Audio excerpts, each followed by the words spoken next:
This week in the Shred School, we're going to be learning the heel flip. I'm going to walk you through everything you need to know.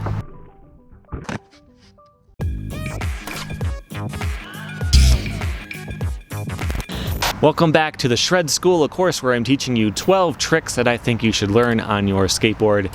And this week, we're going to be doing the heel flip. And I'll be honest with you, I've used this series idea as a way to help get myself back out there, recovering from being sick a lot, blew out my knee, sprained an ankle, keep getting injured. I haven't been able to skate that much, and I've been using the opportunity to teach as I relearn all of my tricks. And the toughest one in this course for me was the heel flip. Not trying to intimidate you, because hopefully you can get it pretty quickly. It is not an incredibly hard trick. I think it'll be easier to learn than the kickflip because you've got some more experience now. But yeah, this one was a bit tough for me.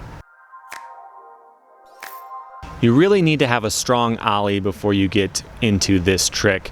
It's even more so than the kickflip. It feels a lot more like an ollie in the air, so I definitely want you to have those locked down at this point.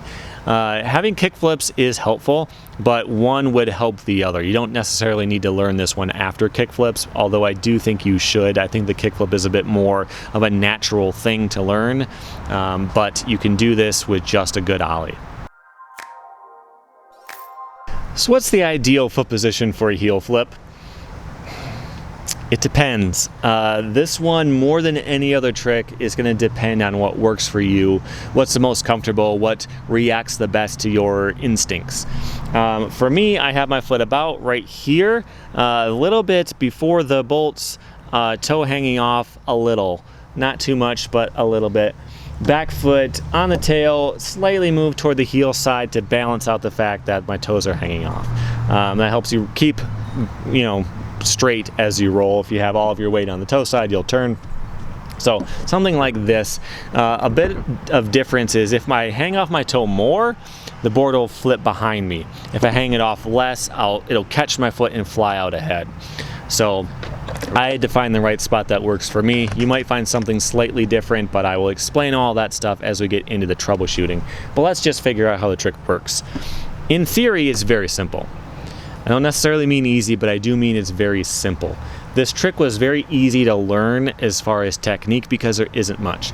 All you do is you pop a normal ollie and you wait. You have to wait a bit longer. It feels to me, honestly, it feels like I am not only popped, but leveled out before I start the trick. It doesn't look like that, but it feels like that. It feels like I'm fully completed this ollie, and I can just land it if I wanted to, but instead I'm gonna do a heel flip. So I pop it, I start to flatten out, and then I just kick out. It's just a kick, like kicking a soccer ball or something like that. You just kick out. You don't have to, I'm doing this like it's a flick. It's not necessarily a flick. You can do a little bit of action with your heel to get it going quicker, but you don't have to. You can pop it, kick out, and the board will flip. If you're gonna land on it or not is a matter of both chance and technique. We'll get into that in a second, but ideally the board is starting to come around. The tough thing at this point is that your front foot is out, and it kind of blocks your view of the board somewhat. So it's a bit more blind than a kickflip is because you can't see it as well. And the board is going to come around. Hopefully it stayed with you and you can land on it and roll away. For me, most of the troubleshooting comes down to foot position. For me, if my toe is hanging off more, the board is going to flip a lot quicker, a lot easier, but the board is going to go behind me. I think it's because your toe kind of, curls down, and as you flick, it's almost like you're catching it and pulling it backward as you do the flick. Even though you're flipping outward, pushing it down like that, kind of, it's as if you're pushing the board away from you in the air. It kind of goes behind you slightly. You can also tip your foot and put a weight back here. If I was going to try to do a double heel flip, I would probably do it like this. And I've done them before, but like if I were to do one now, I'm not even sure.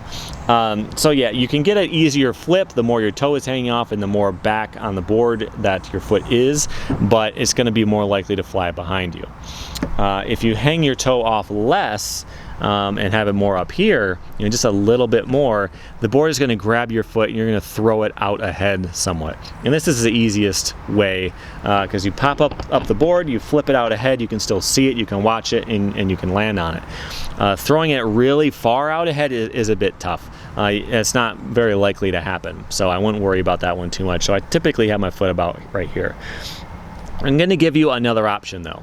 One that I don't use. My friend Tony, when he does heel flips, he has his toe not on the edge, but before the edge. There's actually grip between the tip of his toe and the edge of the board. And what he does is he actually pops the board, gets his foot kind of sideways like this, and flicks his toe like that.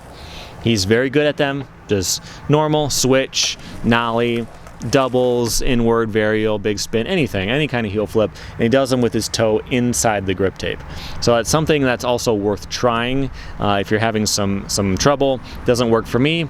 Actually, it does work for me switch. I was not able to relearn switch ones to film for this, but when I did learn switch heel flips, I did actually do them that way. So it's something worth trying if you're having some trouble with the trick. Aside from that, the stuff that you learn while you were troubleshooting kickflips still is true here. If you're landing with just one foot, could be that you're planing it, popping the tail and just dropping it straight to the ground. Less likely to land with your front foot down because you have to flick and then like step ahead and try to land back here. That's not as likely to happen, but it is possible. So again, you're going to want to focus on that jump and make sure you get that nice pop. If you get a half heel flip and land upside down, you are doing well. You're on the right track. Just keep trying that one and you will eventually get the full thing. You can also, same thing with the kickflip, do it in the grass, do it halfway in the grass, do it off of a curb from a stall. This one is a bit more complicated because you can flip it behind you or in front of you. It's going to depend on which way feels more comfortable for you. For me, it's more likely for the board to go out ahead, so I did a stall this way, flicked it out that way, and I was able to do it that way. But between all of these things, you should be able to get a handle on this one.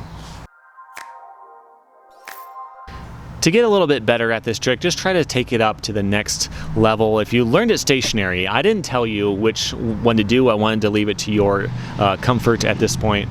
If you learned it stationary, try to do it as you roll. If you learned it that way, try doing it rolling fakie, which is quite a bit tougher, but can be done, and it's pretty cool. Like most pros don't do fakie heel flips ever. Like you don't really see a lot of fakie out of pros. Getting good at fakie is something that you don't see as often. So hey, if it's something that you enjoy, that would be a cool thing to do as well.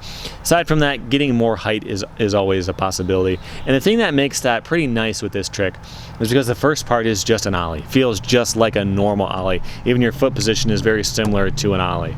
So getting more height is as easy as it is getting height out of your ollie. And if you've been practicing that, you might have a little bit of a head start on it. Your tip of the week is to play a game of skate with a friend or someone that you meet at the skate park.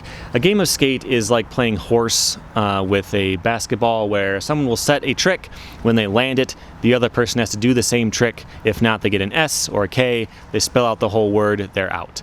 It's a fun way to make sure you're building consistency and getting better at skating. If your friends are doing tricks that you can't, then that helps you make sure you learn the stuff that they do. So that's a really fun way to get better at skateboarding. Your homework for this week is two things. First of all, post your heel flips to Instagram with the hashtag ShredSchool101. At the end of this course, I'm going to find someone who has been able to submit a trick for each one, or at least an attempt. They've submitted something for each one. I'm going to pick someone to win this cool prize pack from Quasi. Very much looking forward to sending that out to somebody. Your other bit of homework is to practice rolling fakie. You're going to need it next week, so just feel a little bit more comfortable in fakie. You can work on those half cabs some more, or at least a fakie pivot, fakie shove it. Just rolling fakie as much as possible is going to help you a lot next week. Next week, we're going to learn our first complex trick, which is a fakie big spin. It's the combination of a half cab and a fakie shove it. Very much looking forward to showing you that one. So stay tuned next week. Make sure you subscribed so you don't miss out on that one. You can hit the like button to show me that you like these videos and this course. You can sponsor on Patreon. You can hit the join button here on YouTube. Most importantly, I want to see you doing some heel flips, and I want to see you ready for a fakie big spin next week. I will see you there.